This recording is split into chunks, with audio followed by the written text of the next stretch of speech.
Alright, so that was the deck tech. I'm not exactly sure how I'm going to be uploading these videos. I think I'm going to upload each individual match as well as the overall entire league, just so everyone can see it if they want to. But I just did a deck tech on it. There will be a link for that in the description if you're watching the first round of the competitive with Mono Blue Tempo.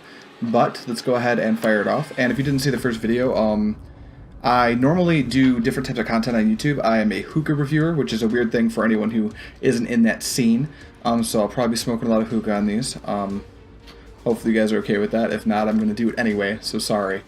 And we do game casts. If you're interested in watching game streams, we run a podcast called the AM Hookah Podcast as well. Link to that below as well. My co-host on the podcast does all types of sweet Nintendo games too for anyone who's interested in that. Me, I just play a lot of Magic the Gathering. So let's go ahead and jump into this competitive constructed league. And we are going to go in with Mono Blue Tempo. Again, there's a deck tech on this that I did earlier. The sideboard isn't quite completed, but the deck more or less is fully functional. And this is a very good deck to grind with. If you're just getting into Arena and you haven't used all your wild cards, this is a very good deck to build to start to try to build your collection, to build whatever tiered deck you'd like to play. But let's go ahead and hop in for the first game.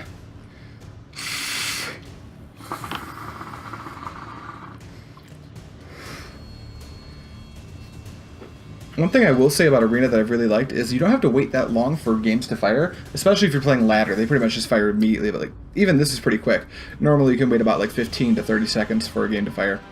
That's pretty cool. And we're going to play against Falcon. Now I am silver, but don't make any mistake. It's not because I'm any good at the game. I just played a lot. And this is my hand and I go first. So we've got 3 lands, Curious Succession, Dive Down, Essence Scatter, and Exclusion Mage.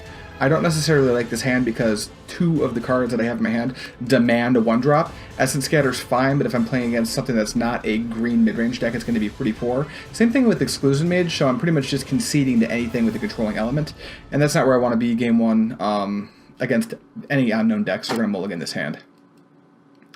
Alright, so this one's arguably a little worse. We've got 2 islands, Curious Obsession, Charter Course, and Wizard's Retort, with our only creature being a Tempest Djinn. We are going to keep this one because we do get the Scry, which is kind of neat. We are on the play, and Charter Course might fix our hand if the game goes long enough, but if our opponent comes out of the gates with some extremely fast red deck, I'm willing to bet we're going to lose the game. Let's hope for something like a Siren Storm Tamer or a Mistcloaked Herald off at the top. And it's a Siren Storm Tamer, so we will keep the hand. It'll go pretty well with the Wizard's Retort, so let's see if we can grind this game from a mulligan. So our opponent is on something red. Let me see, Memorial of War. Yeah, that's interesting. Alright, we're just going to go land Siren Storm Tamer. Obviously we can't cast the Curious Obsession because we haven't attacked. It will just go bye-bye the second I end my turn. Ideally we draw a 3rd land off at the top here. That would be just brutal. This could be some type of either a... I want to say this is probably going to be a Wizards deck, just because, well, either Wizards or Control, but normally Wizards would have played a 2-drop by this point, so I'm not really sure. I haven't been playing Arena for that long, so I'm not really privy to all the different things that these decks want to be doing. Now, at this point, I could just cast a Warkite Marauder, which might be fine, although I think I want to make another land drop, so we are just going to cast Charter Horse. Since we did attack, we won't have to discard another card. If we find another land, that's just great. Hopefully, maybe land Dive Down. So our Storm Tamer is doing Lightning Strike, but that's not the worst thing in the world. We did find a land. We'll be able to protect Tempest Djinn later in the game, or Warkite Marauder a little earlier if we have to.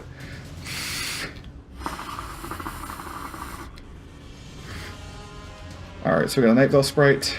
In this position, I think it's just Warkite Marauder pass, potentially. Or maybe we're supposed to play out the worst creature. This will pair very well with Curious Obsession, and he has no creature, so we're going to go Night Veil Sprite.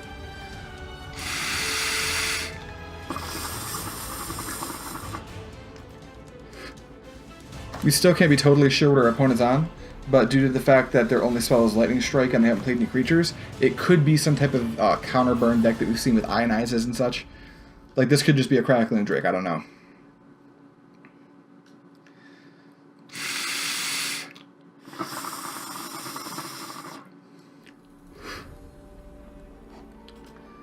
Oh, I always forget to do that. I gotta give my opponent permission to go through the attack steps and stuff, which is a good thing.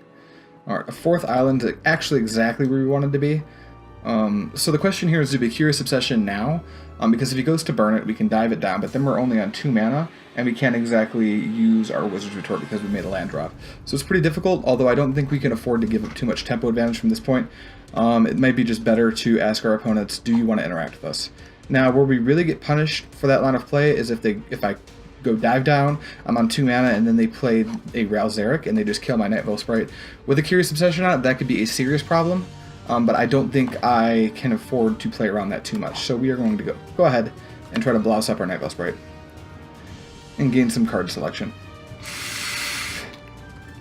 Alright, so far they're letting us get away with this.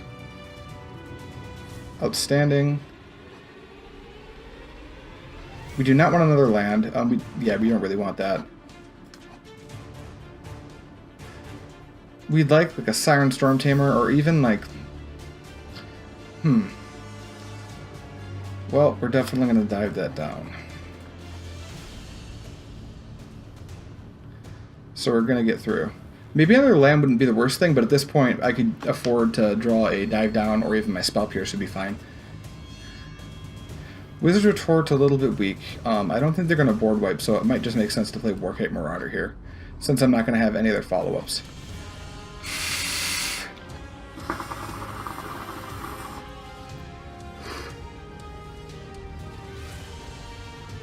Opponent's on 6 cards in hand.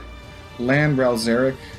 I mean, it would be a bit of a problem because he took out the Night Veil Sprite, but then Warkite Marauder would be able to take down Ralzeric right after, so that's good. And he's just going to play a Highland. Like, I imagine he wants to interact with the Sprite here. And there it is, a little Banefire action. So here, we're going to go ahead and get in. And then we probably just want to hold up Wizard's Retort here. His deck's obviously full of interaction, so we don't want to give up our only Tempest Djinn right now.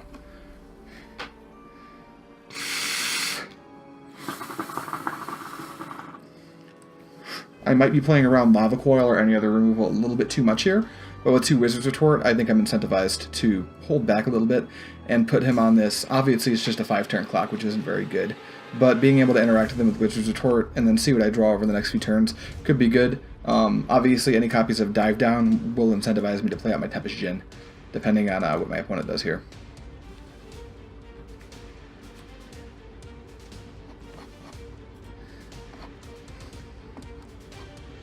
Alright, so we've only seen 1 Curious Obsession, so we're probably hoping to find another one before the end of this game.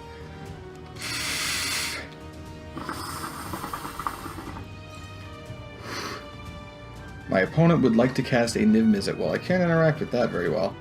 So we're going to resolve it. Luckily, I can attack through it. That's good. So we're going to go ahead and make it a 0/1 no abilities card. And now we are in race mode. We can't really afford to not play to the board. So I imagine he's going to take out Warkite Marauder with this Niv Mizzet trigger. Yep.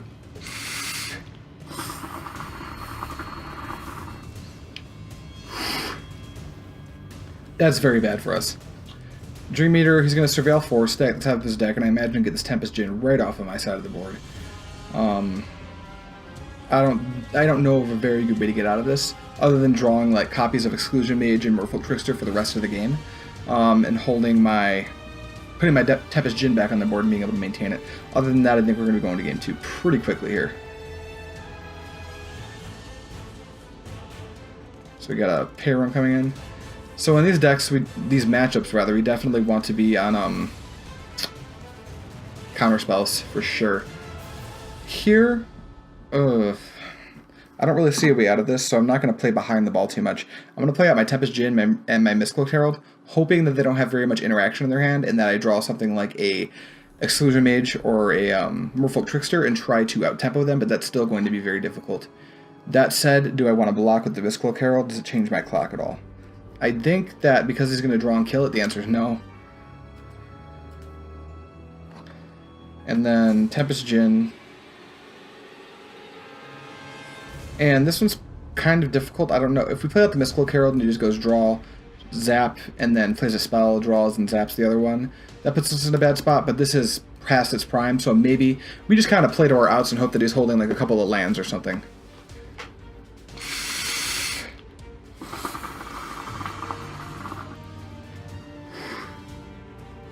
There's one land. Are the other two lands? I hope they are.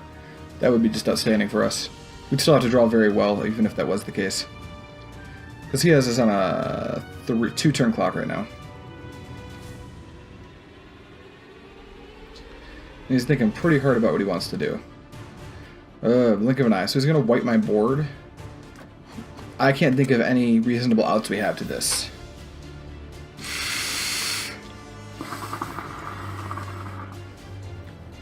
Alright. That's some strong shit. Okay, so what we really want to be doing is countering his early spells and then getting in quickly. Dive Down's going to help us do that. We don't even want the 4th Dive Down out of the side, but right now it's just a concession to not having quite enough spells out of my sideboard to be able to play the correct sideboard. So we're going to bring in all of our counter magic, except for this last Essence Scatter, I think. I don't know if that's necessary. And because he's playing so much Burn, Mystic Archaeologist is more for like the blue-white control decks, so I'm not going to be bringing that in here. Now, the outs for decks like this have always been a little bit difficult for me, but I don't think I want some of my my weaker creatures. I definitely don't want Nightfall Sprite. And normally I would be pretty quick to side out the Exclusion Mages, but because he's playing Niv Mizzet, I think I want my Exclusion Mages and my Merfolk Tricksters.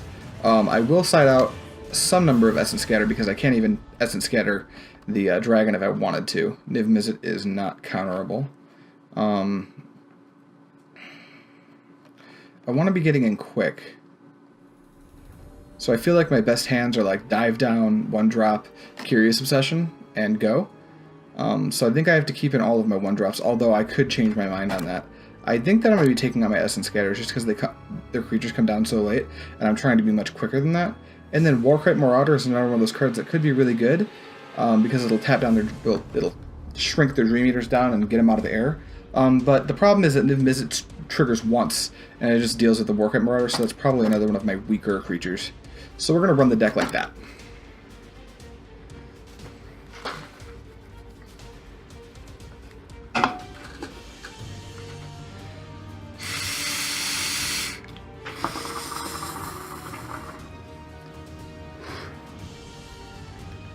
Alright, so one land is almost always bad.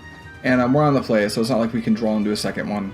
No 1-drop creatures. With a 1-drop creature, I would actually be incentivized to try to keep this. But I don't have that. And then 2 of my weaker creatures. I mean, Tempest Djinn's good late game, but I don't want him in my opener typically. So we have to take a mulligan again. This hand's also a little bit weak, but we do have the Wizard's Retort, Siren Stormtamer. So we're just going to keep it and hope to scry some juice to the top. Merfolk Trickster could be it. I don't think it is, though. It seems a little bit early for a Merfolk Trickster. I think I'd rather be drawing like a Curious Obsession, or I don't know, maybe even a copy of more counter magic. I'm not sure, but definitely not Merfolk Trickster here. And we're just going to lead on Stormtamer just because Wizard's Retort gets online a little bit earlier. Although I don't know how relevant that's going to be in the early stages of this game. That was a potential reason not to do that, but we do have the Mistcloak Herald.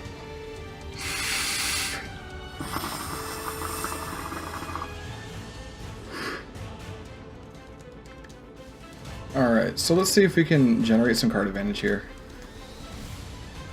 Hopefully it doesn't have like Syncopate or Negate. Because we are going to Charter Course, see if we can gain some card advantage. He has Anticipate, that's not a big deal.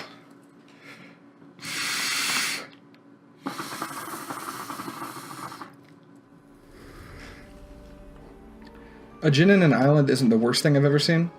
Although if we're going to be playing Djinns, we really want to be drawing copies of Dive Down or Spell Pierce. So here we're just going to get in again.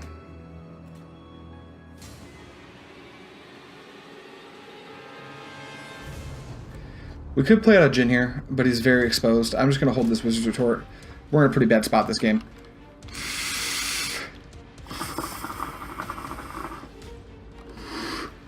Third Djinn. Let's get in for one again.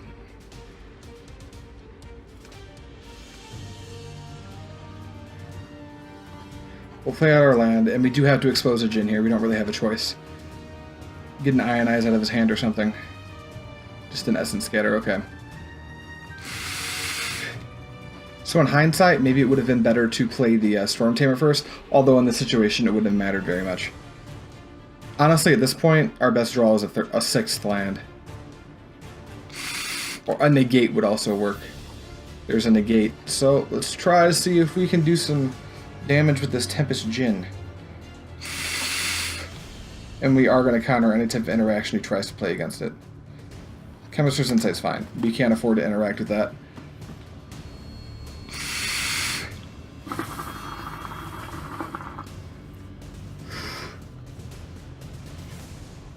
So fight with fire, we do have to negate. Hope he doesn't have a negate or a syncopate of his own. So he's got the negate. So we're on drawing a negate or a 6th land again for this turn. Merfolk Trickster. Honestly, I'm just going to pass the turn here. End of turn, Flash and Trickster. Be able to cast Wizard's Retort on whatever it is, whether he has it or not. So there's the Niv-Mizzet. That's spooky. We can't counter that. And we will tap it down with Trickster here.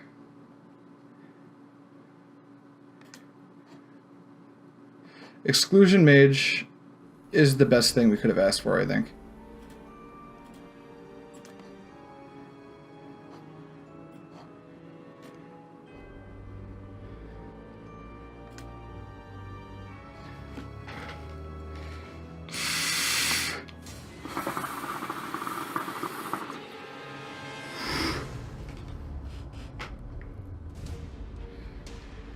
That's good news for us.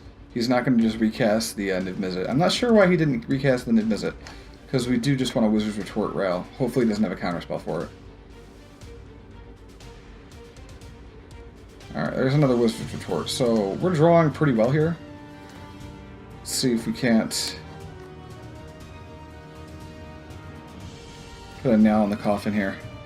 Now, what's our best draw here? The other Exclusion Mage would be fine, and Merfolk Trickster would also be just fine.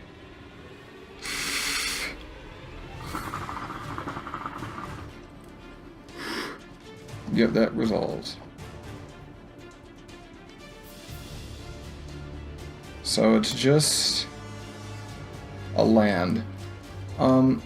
So in this position, his Niv-Mizzet's going to be dealing a lot of damage to everything anyway. This Djinn's probably going to die one way or the other. Attacking with Djinn and him not blocking puts him at 5 life. And then... But if I attack with all of them and he blocks a 2 power guy, it puts him down at 3 life. Either way, I think I'm going to be pretty hard-pressed to kill him the turn after without some serious help. That said, I think I'd rather him have to spend his mana to kill the Trickster and the Exclusion Mage. So we're just going to get in with the Djinn, I think. And now we hope.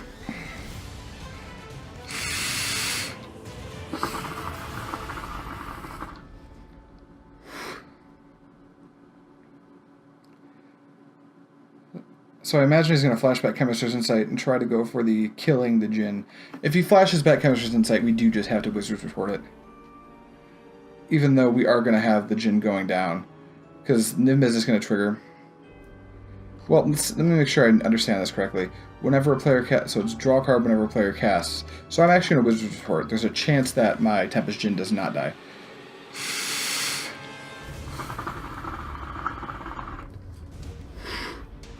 No, I miscounted that, but I still needed to counter the Chemist's Insight.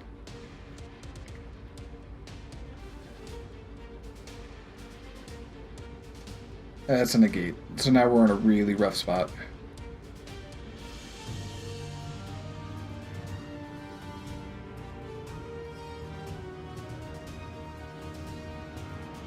Yikes.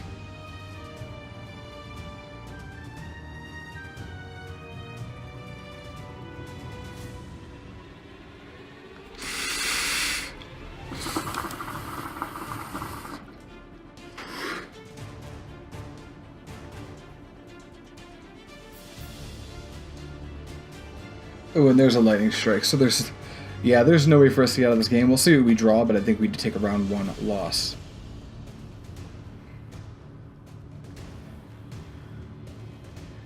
Alright. So land, yeah, we're gonna concede here. He got us for the first round.